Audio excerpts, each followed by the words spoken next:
Hello everyone who are watching us. May God bless you abundantly in the name of Jesus. Today I am here inside at Dewdrop Center event where we are going to have on the 1st October a great and powerful event here in this place. This event is called All Answer Event. This place, it will be a witness that the Word of God, it will be fulfilled in the life of each and every person that come in this place on the 1st October, 5 p.m. Entrance for free. Everything is for free, free of charge. We are going to have the distribution of the blessed oil. As you can see this image, you are going to receive this blessed oil for free. You don't need to pay.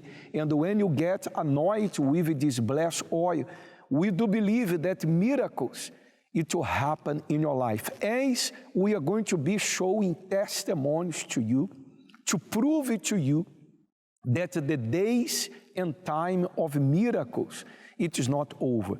The Word of God never gets old.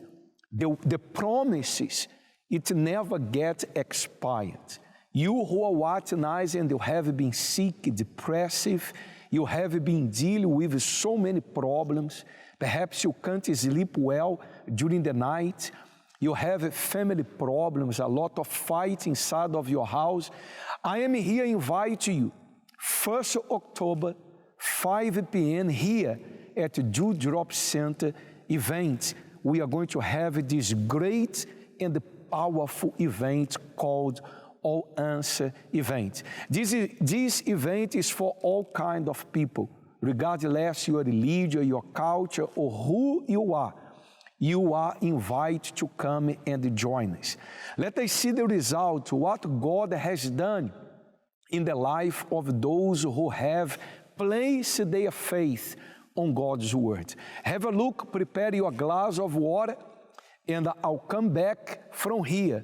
Dewdrop Center event, preparing ourselves for our All Answers event, 1st October, 5 o'clock in the afternoon. Amen. Oi lo suafa. Olo ingoa o te mtai ya aleta toa alo po ali afkasi. Ali afkasi. A oi le suafa Olo pertua le ho lenei afkasi ole tamai tai mai niwe. Amen. Afkasi. Fa fasili le. Ole hasip so swani na imana umia. O fair me na mo ile tali ole so swani na imana umia. Jai fai sa tala sa i sa fam talanga pe fa fair ona e mo le tali olo e mana umia. Aftas. Aftai. Na ele temi no tawana ile newspaper le lotu. Tu fatu de la box. O nano mo ile le newspaper. A temi la sa fai o tau. Sa won o tau. Na wona fai o tau. Ya o toi foi mai la pe na kaluon o pues. De logo o liceto wa la tu le niwe mate next door. What le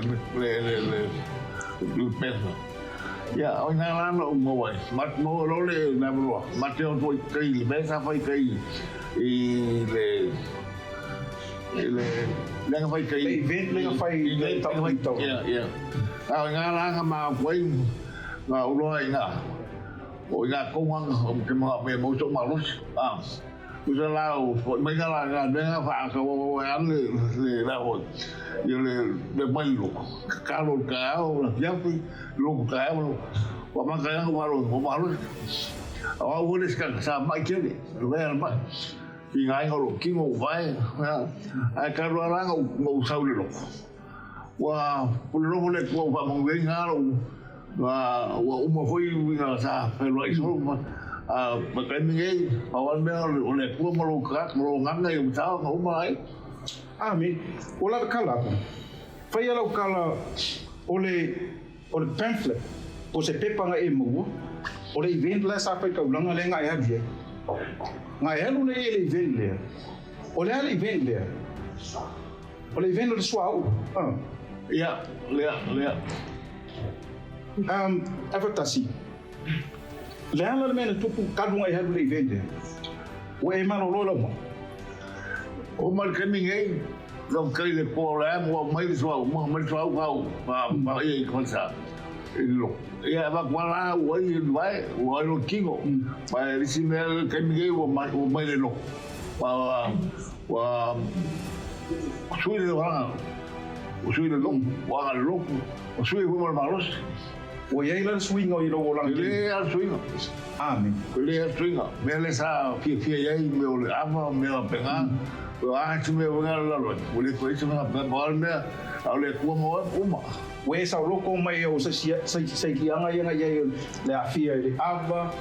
O ai si ve sa ia afia. Ke le me o lo ngi sa ai. Le ala we sa lo. Ke le le sa loko ngai. Amen. Pa le pas le o le so vai ia. Ai a o fa se fa sa tafam. Ia. Pei foi o umana whamatala atu le tamale a inga. Ia o ia sa mai kele a umalolang ka longa I fusuang. Ia whamai mai ki ngā mai e kokoso solo a e o foi le kaimi lera ma ko aku le event.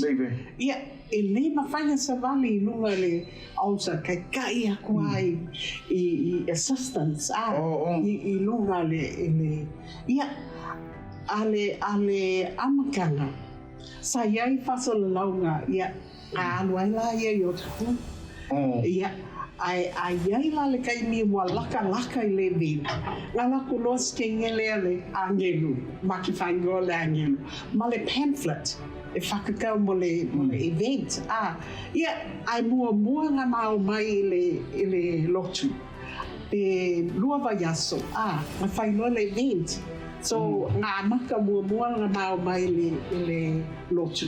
Ia, koe o loa le event. Lea la o manuia nei o vai. Ia, le la so. Wa ngai laku I o ki le savali le o se le se whaari mai o lo. Wa sau ala ko. O le aso nga mao ako le pasi. E muli ako mao I kangaka o mga o ese le pasi. A lea ki kai aku a le mawhainga. Ale ka ibinge, oi peka mo e le ko inga I lunga le Amen. Pawhetai le atua bihia le ali. Oinga whamarolo e. Yesu Keriso. Oinga whamarolo. Yesu Keriso. Jesus. Oi leo e whafonga mai Samoa. Peo na e sila mai. Na sau I le event. I le mwhainga sa vali, sa kau kai. E peo na e mo le mawina lan whamtalanga.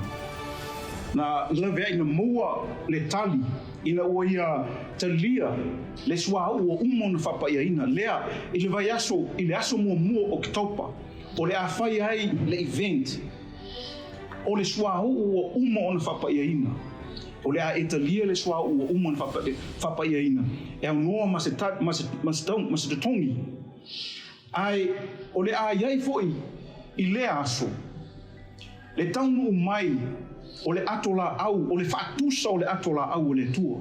O le awhapena ona e pai ai. Ma e malolo, o le a lava se mai o lo e mawhatia ai. O le a se fofo po se whapita auli, o lo e mana o mia se fsosoani. O te wala aulia atu oi. A fio mai, so mai, tato whaatasi le aso mua o ke topa. O le awhapena ona whaia le tua, le vavenga, o lo e sa ilia. E pei ona I whaia I o langa. O tasi nei molona faletua leo te wala ulia tuai Samoa sumei tatu whaatasi le aso a wao le tua o lo mana o mia e tali I lo sosoani o lo e whapenao na esa elia I le swafa manuma lo Yesu Keriso. Amen. Coming to you on Sunday the 1st of October at 5 p.m. at the Dewdrop Event Centre in Manukau in South Auckland, the former Vodafone. A day for you to be healed and experience the power of God for yourself. A day for the miracles and wonders of God to be done in your life. Now is your opportunity to receive the power of God. Join us for an unforgettable experience. It will be more than just any ordinary day, but the beginning of a new life. You will also receive a free bottle of blessed oil from Israel. Don't miss this unique opportunity to experience the miracles of God. You will witness the entry of a replica of the Ark of the Covenant. A day of miracles and triumph for you and your family. Entrance is free of charge.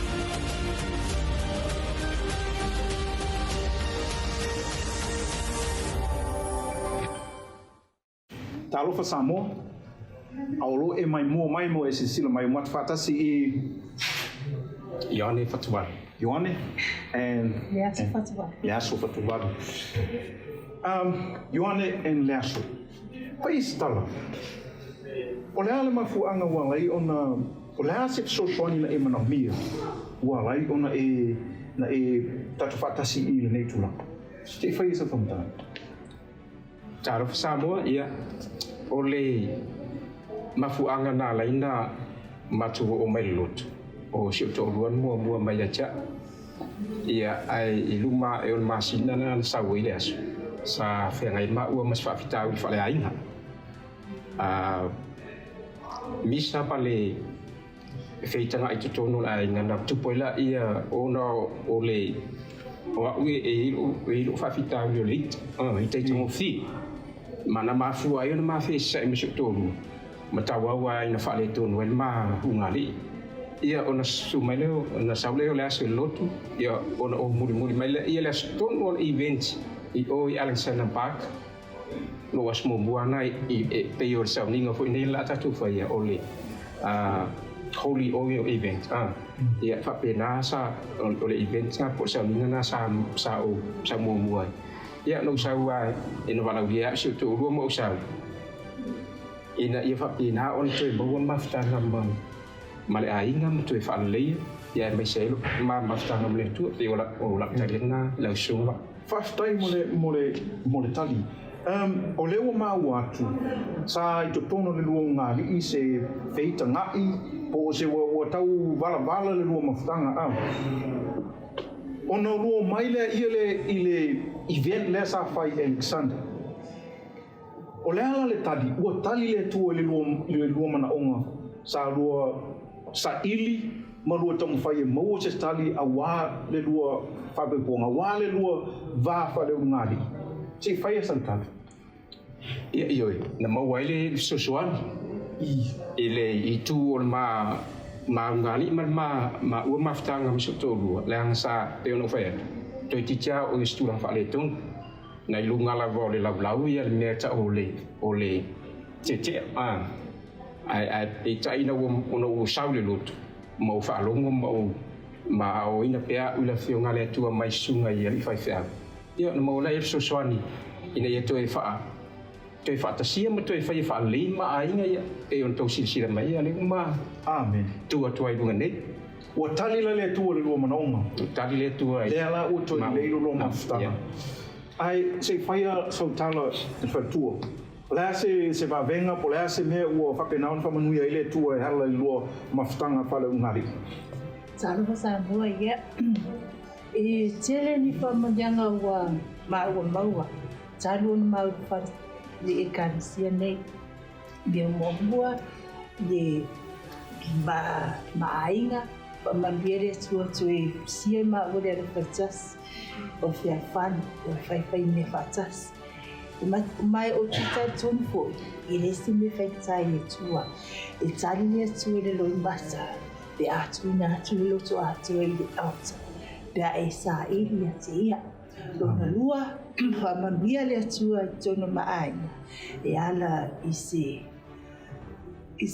pisingisi wa fa mambia tono mai wa ina peo a wala ia e leke ngai tutono le ainga o le lava fasua ai fatai le tua i le sacrifice na tui na tu le tua ma o ino te tunwe o le taulanga e ave le tua e ave malogo to atua e ofo atua inia uma o lo mana onga tono lo ainga o whamamianga koe whapena na awala mai e le tua pe o nano te tunwe e tele whamamianga mai le tua pe ata tulu atu me le lutu whamaharumi atia.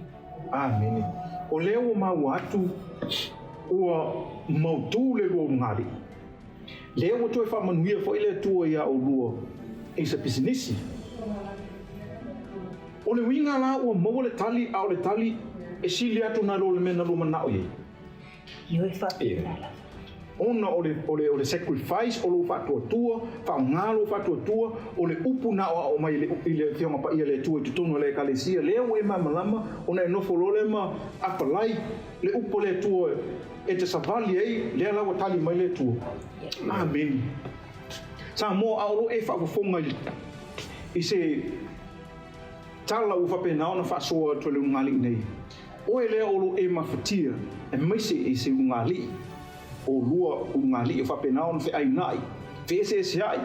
O iei se mawhau whapea e te tea, o le se tali. O se whanua tā ua le nei mo oe sa mo te wala au lia tuai oe. Susu mai, a fio mai tatu whaatasi. I le aso mua o ke topa, i le lima i le fiafi. I nei le nei, i se no whanga ta o le, sa ta ua o le Vodafone event, pa o leo o suia nei. Teardrop Event Center. Teardrop Event Center. Susu mai tatu whaatasia. O lea e whapenaona e talia ai, se sua ua umo na whapaihina. Ua whamanuia ina. E te whaonga ina lea, o lea lava se mai o lo tino, se mea o lo emana o mia se sosoani, e te whaonga ina. E ngātai lea, o le ulufale mai, o le whaatusa o le atola au le tu, o le a whapena o nā tātou whaatasi le nei aso, susu mai tātou whaisauninga mo oe, o na e tano, o na e pai leo o lima po au, e te malo lo, o le a whapena o whamunua atu le tu e te oe, i se vaenga o lo langa o lo emana o mia i se sosoani, a o le ava noa tā ua le nei, aua e te mesia, susu mai a fio mai tātou whaatasi i le aso matango fie, le swafo Yesu. Amen. What you just saw, what these people shared with you, what God did in their lives, through the action of faith, because the word of God, it never failed. The same God who healed in the past, that gave victory to his people of Israel, they fought battles, and the enemies stronger than them, and God gave them victory. The same God who acted in the past, he is acting today in the life of those who have believed and trust his word. That's why we are presenting to you this program today from this place, from inside of a Drop Center event, because we are living this faith. The answers that you have been looking for, waiting for, perhaps you are someone who are waiting for the answer to get a job, to get a visa. You are waiting for the answer from the specialist, from a doctor. You applied to buy a house, and you are waiting for the answer that the bank will help you for you to buy perhaps your first property. You are waiting for the answer to do a partnership in business with someone. Regardless, the answer that you have been waiting for, the day it will be 1st October, 5 p.m. here in this place. Drop Center event. We are going to have this great event called All Answers event. The Bible talking about a woman that she was also waiting for the answer for many years. Her desire was to give birth to a child, but she could not conceive because she was a barren woman. But she came to the altar. She used her faith. And have a look on what is written in the Bible.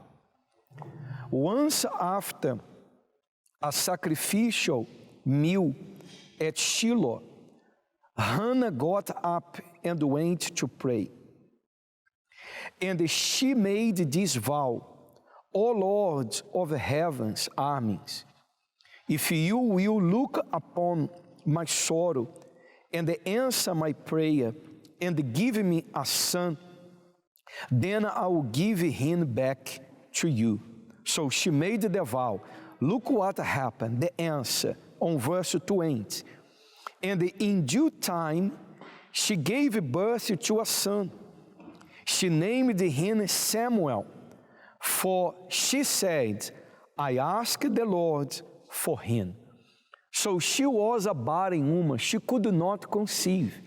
But she asked, she prayed, she came to the altar, and the answer came in the due time. God opened her womb, and Hannah could conceive. The answer that she wanted, she finally received it.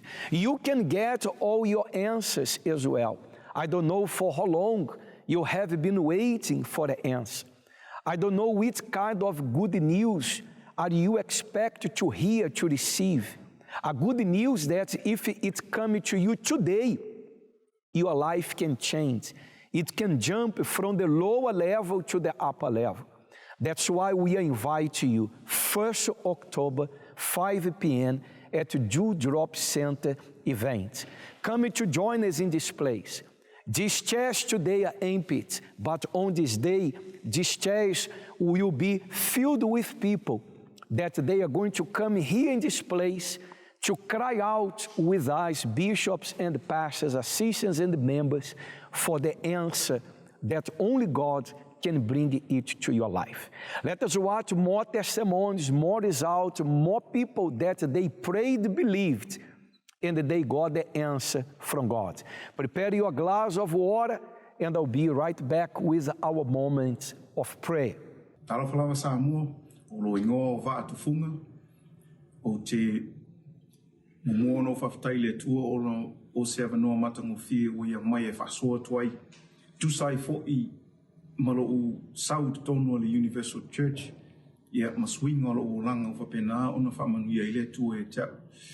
Au te le sau le Universal Church sa o maua i ni pangatia ma le tele o mawhatianga o le olanga sa o iai, sa o i lalo o addiction, i mea tau alcohol, le ava malosi, o le sikaleti, ia o marijuana, so se mea sa ola i le olanga, ola pepelo, o le tele o mea sa iai, o le mana onga tuina nau le tinu sa o iai, sa o la vei. Ai, ki le aso na whapena ana o mauaia o leo o inu ma whenua i ta'awali, ia o moe lunga la wala. O na maua leo o leo, ia o whapena ana seseitia i sala, ave ese la ula i sene, o mea na tutupu o tuititia whainga i malak maruenga.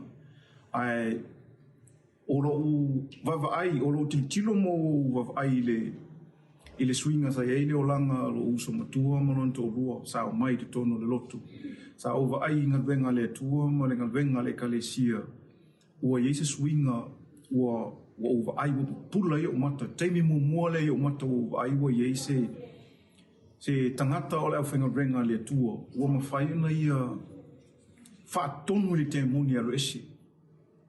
E mo isa o walu i le lotu sa kele loku ai sa o loku mai i e kalesia esi o melesi ko i ki alesi e kalesia kele loku iei kele i vaai o maka ponga pupula o iei se whaife au po o iei se kangaka ola peo ka kol kingingi o whaise whakongunga se ke mongi e sau whafo au ingo o vaai mo ki kilo ei ngau loa ile i mo o ki kilo po o te se senga velele o maramanama mo o loa mai kilo e kalesia o laima le kalesia ngi o whapea lea mono mau whau. Kau ngau sau whae kai. Kau ngau sau ki kilo mau vai. O leo ke mga o mia sa swangi. Kele o mea leo ke mga o mia sa swangi. Langa e ke mingo mga oe e kipira uskaleki. pe masalo po se le ongo le fiku masinga le uminga ki pera uskaleki. A ela na menga kupu o ngā o pisa ka o misa ko e fo le ko lo o ngo saule le lo o malama e ile nganga le ku o le me ka o le addiction o le spirit of addiction o le nganga le nga lenga mafua o nga kam fai ku ko sa foi la ile le addiction ko la vea foi ko lo e fiengi ka franga ki pero lo maluing ko e fo i mea ko lo ko ing o saulo ile loku le saulo i pos fare le fai le po o kakalo e fasa o loko e mai o sei kio le olanga deliverance o ingaranga o vai mo kiloi pe kolu masin kolu vai aso ko e o fasa o loko isa o loko longa ka mai le ulo mo le impia ile ikau kip pia vanga le pe kasi le aso pe kasi vai aso dua vai aso kau kip kasi le kolo vai aso nga umela deliverance o sa loko kipi moku ala ula kipi la impia me nga ufaia kipi a moku ele i kau fo ponare umi kipi a moku ke milangi bo ova man se fulu kau sanga kalungo le lupo ke le i koe ula ke le ua i fuli mai ai le kele o ngei mafukianga ngo iai fa sa loko ule kua a kimi ngei o fa nga ule tu e failanga luenga i ko kongo le Universal Church leo ke invited quite oe lea po e si sila mai o e mai mō mai apply to yourself kango e whakikai e ki oi lea me ke kufisi lea me ke le kango e whakikai nga whai sa su mai ka kufakasinga mai ki kilo e nga luenga ale Universal Church na eva ai nga luenga mamana le tu o le whai lo wolanga o le mea nga whai le tu o lo wolanga whai whai lo wolanga e mwhai nga whai so skangaka o le mea kango e whaia i avelo wola to malo fato tu malo tatonu alu ma fa maoni a wole tau mata material usau ia e alu le tu alu uma lo wolanga to ave mu le tu on fa manu hiolo le tu et oi il swafa manu malo Yesu Kristo amen. Coming to you on Sunday the 1st of October at 5 p.m. at the Dewdrop Event Centre in Manukau in South Auckland, the former Vodafone. A day for you to be healed and experience the power of God for yourself. A day for the miracles and wonders of God to be done in your life. Now is your opportunity to receive the power of God. Join us for an unforgettable experience. It will be more than just any ordinary day, but the beginning of a new life. You will also receive a free bottle of blessed oil from Israel. Don't miss this unique opportunity to experience the miracles of God. You will witness the entry of a replica of the Ark of the Covenant. A day of miracles and triumph for you and your family. Entrance is free of charge.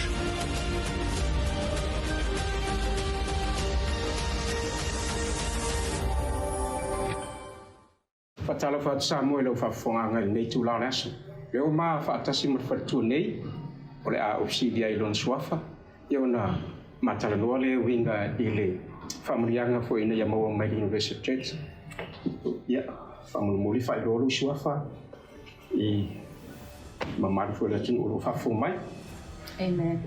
Ta do fa la vai la sunga fa tsaida lo mo fa sili o lo wingoa o sau tiu malu. Sauti malu o le gale mafu akna na laina e o mai le University Church. Ia pola fu ise mea na e nau ina ia fia maua po se tali fu na e fia maua ina na mafu ina e so mai i le University Church. Amen.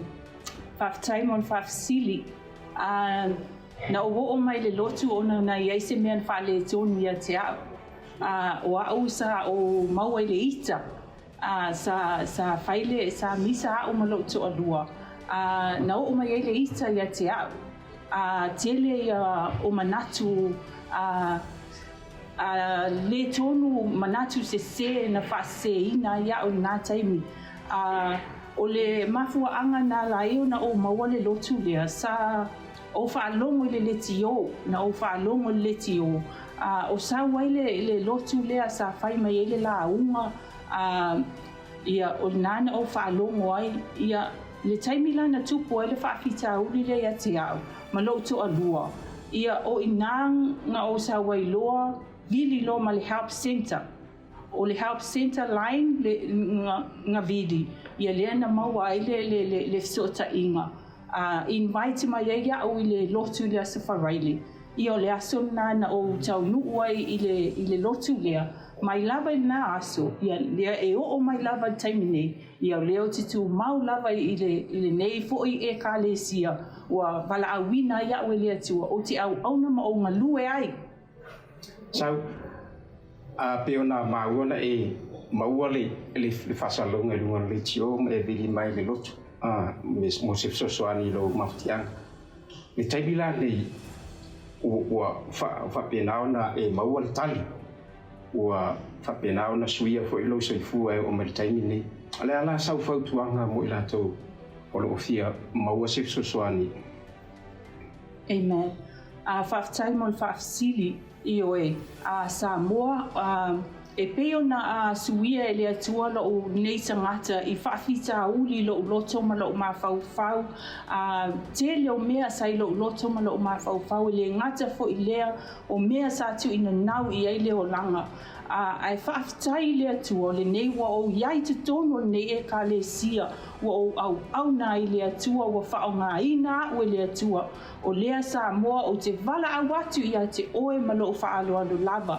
A fio mai e te tangai fo'i ma e whaalongo fo'i i le nei fo'i e ka le sia ia e tali tonu lava e le mawhai ona e fo'i fua i lo a inga.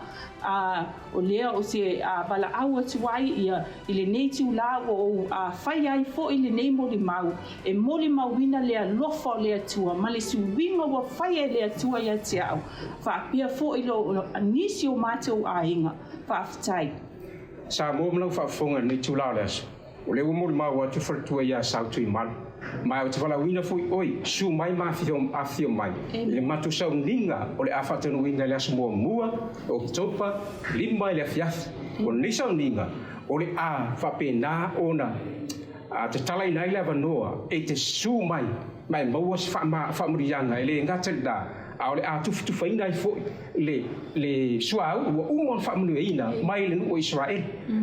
Whaupopo le nā, o le aso foi lea ma le avanoa lea e te mwhai ona e su mai ma e pai i le whaatusa o le ato la au o le whengai ngā lea tua lea la whaau whale mai i to tonu o le sauninga i lea la vaso ma o te wala au ati ati o sa moa i nei tu lao le aso su mai afia mai awa ni e msia ni avanoa le ilo po le avanoa lea e te mau e se whamurianga mai lea tua e ala ilu whamalo longa so se whamurianga lo e fia maua ina i whapenaan whamanuia i lea tua i lau i tonu ia te oe a meselo ai. Amen. Soifua. I have my glass of water at hand. I am prepared already for the moment of prayer. If you didn't have a chance to prepare one glass of water, a bottle of water, please prepare one for yourself, because we are going to talk to God on your behalf from here, Dewdrop Center event in Manukau.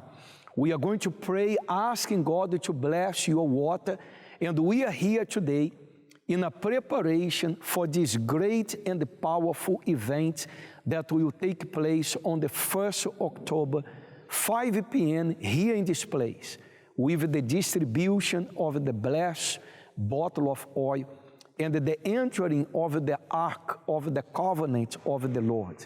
All will take place here. This venue, it will be a witness of great miracles that will happen in the life of so many families and so many people. And I would like to invite you to be part and don't miss this great opportunity. 1st October, 5 p.m. at Dewdrop Center event. Let us now talk to God and ask Him to visit you who are watching us and bless your life. Talofa Samoa o loʻo ingoa I te Visa Stars. Ho te mana mea whaasoa atu loʻo molimau o a'o sa te le isau I le ekalesia lea o le Universal Church. Sa maua au whawhitauli e te le sa o depressed, sa o self-harm, sa iai o mawhawhanga e pule I le ola. Sa tele o whawhitauli ni tutonu o loʻo ni tangata o sa ili se fesosoani mai whaiaonga, mai tangata o le ainga, sa o sa ili I sue se fesosoani mai isi tele o mea whaalaulangi ai beita e le se fesosoani e nā mawhai tangata na au mai. Ia o loʻo saunga o le ekalesia sa invite au e le tasi o le wo mai le aonga. Sa whamatala mai e ia mea whatatau I le ekalesia, whakakau I le kupulanga au kalavou I le ekalesia, le youth group.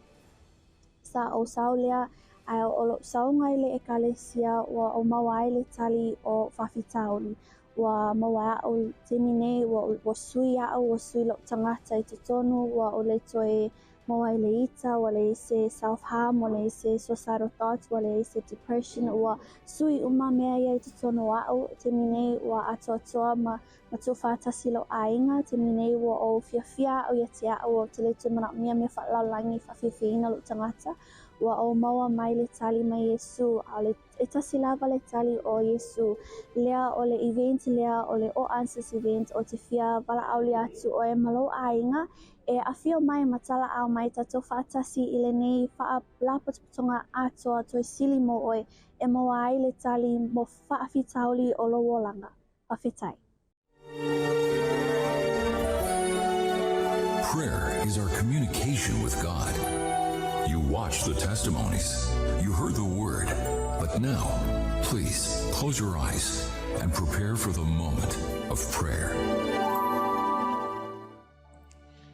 My Lord and the Father, in the name of your Son Jesus, I pray for those who are watching us from whatever side in this country, in this city. I pray for those who are sick, those who have been disturbed in their minds, feeling troubled in their hearts, those who are without peace and hopeless. Bless this water, and when they drink, set them free, deliver them from their oppression. My Lord, show already to this person how great and powerful you are. You are the creator of all things. For you there is no impossibility. And I take the chance to pray here inside of Dewdrop Center that you may already bless all these chairs where this person will be sitting down with her family, couples, children will be here with us, and miracles will happen. In the name of the Father, the Son, and the Holy Spirit, amen. Drink from your water by faith, it's already blessed. Don't miss this great opportunity that comes to us. It's free entrance. All the gates will be open on the day for everybody, regardless your religion, your culture, who you are. This event, it is for you. All Answers event, 1st October, 5 p.m. at Dewdrop Center, the former Vodafone Event Center.